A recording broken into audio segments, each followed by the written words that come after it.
This is MJA member Ed back again to discuss steroids. It's been all over the news in the last week.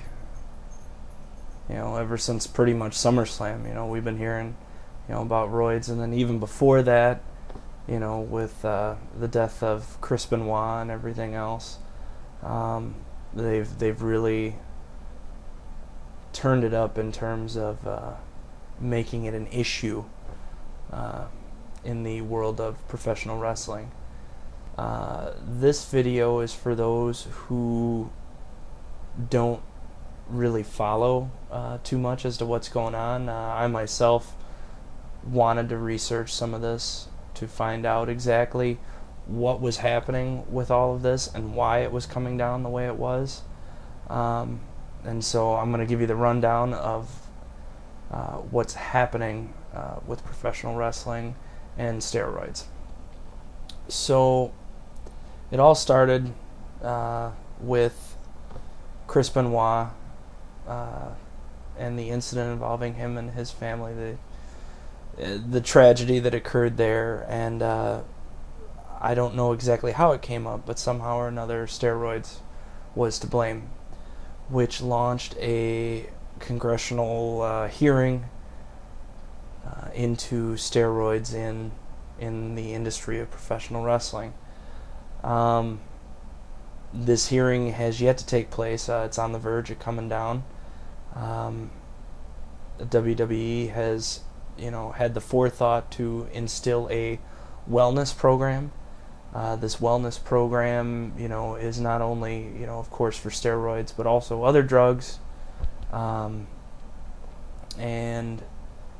this wellness program is, of course, to make sure that things like what happened with Eddie Guerrero and Chris Benoit don't happen, or at least don't happen as frequently as they seem to be happening all of a sudden.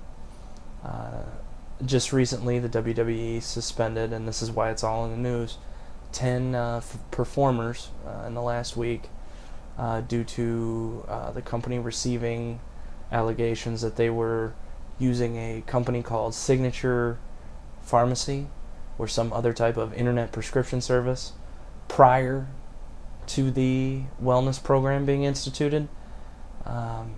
And these names that WWE will or will not confirm include the likes of Randy Orton, Charlie Haas, Adam Copeland, Robert Huffman, Shane Helms, Mike Bucci, Anthony Corelli, John Hennigan, Darren Matthews, Ken Anderson, Chavo Guerrero, Dave Batista, Shoichi Funaki, Christopher Mordetsky, and Eddie Fatu. Some of those names that didn't sound all that familiar to you: Edge, King Booker, Simon Dean or Nova, Santino Marella, John Morrison, William Regal, Mr. Kennedy, Chris Masters, and Umaga. All of these names were released as being used with Signature Pharmacy. 3 names that not a whole lot of people mention that are also have used Signature Pharmacy are Chris Benoit, Eddie Guerrero, and Bryan Adams. Unfortunately, all deceased in the last, what's it been now, year and a half, 2 years?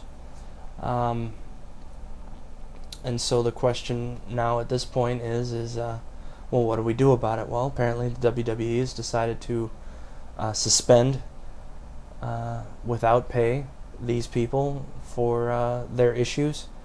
My question lies not so much with the WWE, at least not with this video, but more so in terms of Signature Pharmacy.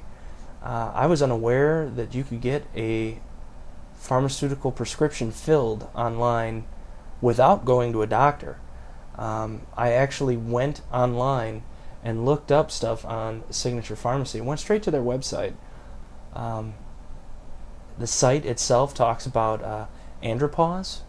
Andropause is the male version of menopause, It's where men produce less testosterone.